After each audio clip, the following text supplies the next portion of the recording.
Yung iba sinasabi na, okay na ako sa life ko, I'm happy and contented. But actually, for me, life talagang kailangan mo siyang i-maximize yung binigay sa'yo na gift of life.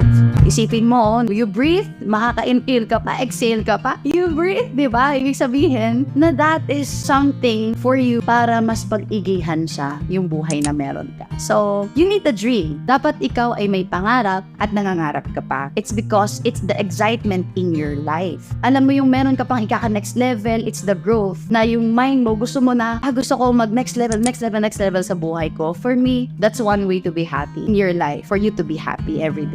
Maraming mga tao na they're living day to day na parang wala na sila nakikitang vision. That's one thing, vision. You need to have a vision. Ano yung pupuntahan mo in the future para you be so excited in your life every day. May it be for yourself, may it be for your family, may it be for your loved ones. Dapat meron ka nakikita in the future.